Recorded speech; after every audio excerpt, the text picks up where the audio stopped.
കൂട്ടുകാരെ ചെറിയൊരു സങ്കടം എന്നുവെച്ചാൽ ഈ കോഴിയൊക്കെ നമ്മളാണെങ്കിൽ വളർത്തുന്ന ആൾക്കാർക്ക് വരുന്നൊരു സങ്കടം കേട്ടോ.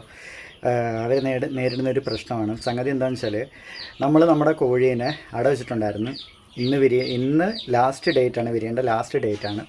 അപ്പം ഏകദേശം 15 മുട്ടയോളം വെച്ച് അതിൽ നമുക്കാണെങ്കിൽ 4 മുട്ട കേടായി, 11 മുട്ട നമുക്ക് വിരിഞ്ഞ് കിട്ടി കേട്ടോ. അപ്പം അത് 4 മുട്ട കേടായെന്ന് പറഞ്ഞു കഴിഞ്ഞാൽ അതിൽ ഒരു മുട്ട എങ്ങനെ കേടായെന്ന് വെച്ച് കഴിഞ്ഞാൽ അതായത് എന്താ എനിക്ക് കാണാൻ പറ്റുന്നുണ്ടോ? ഇത്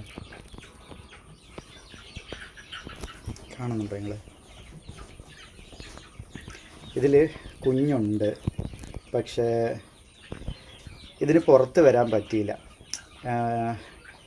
മുട്ടത്തോടിന് ഭയങ്കര കട്ടിയായിരുന്നു. അപ്പം ആ പാട പൊട്ടി വെളി വന്നു, പക്ഷേ ഇതിന് ഓക്സിജൻ എടുക്കാൻ പറ്റാണ്ട് ഈ മുട്ടയ്ക്കകത്ത് തന്നെ ഇരുന്ന് ഡെഡായിപ്പോയി. നല്ല അടിപൊളി ഒരു കറുത്ത കുഞ്ഞ്.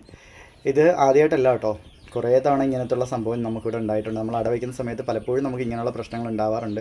അത് ഇൻക്യുബേറ്ററിലാണെങ്കിലും കോഴിക്ക് അടവയ്ക്കുമ്പോഴും ഉണ്ടാകുന്നൊരു പ്രശ്നമാണ്. നമ്മളിത് നമ്മുടെ കോഴീനെ അടവച്ച് വിരിപ്പിക്കാൻ വേണ്ടി 15 മുട്ട വെച്ചപ്പോൾ ഉണ്ടായ ഒരു അനുഭവം കേട്ടോ. എനിക്ക് ഭയങ്കര സങ്കടമായി. കാരണം ഒരിച്ചിരി നേരത്തെ ഞാനിത് പൊട്ടിച്ചിരുന്നെങ്കിൽ മുട്ട പൊട്ടിയിട്ടില്ലായിരുന്നു, ഫുള്ള് കവറായിട്ടിരിക്കുമായിരുന്നു. വെയിറ്റ് ഉണ്ട്, കുഞ്ഞുണ്ടെന്നുള്ളത് മനസ്സിലായി. അപ്പോൾ ഇത്രയും നേരമായിട്ട് വിരിയാത്തത് കൊണ്ട് ഞാൻ ജസ്റ്റ് ഒന്ന് പൊട്ടിച്ച് നോക്കിയപ്പോഴാണ് കുഞ്ഞ് അതിൽ ഡെഡായിരിക്കുന്നത് കാണുന്നത്. കുറച്ച് നേരത്തെ പൊട്ടിച്ചിരുന്നെങ്കിൽ ഒരു പക്ഷേ കുഞ്ഞിനെ കിട്ടിയേനെ. എന്ത് ചെയ്യാനാണ്?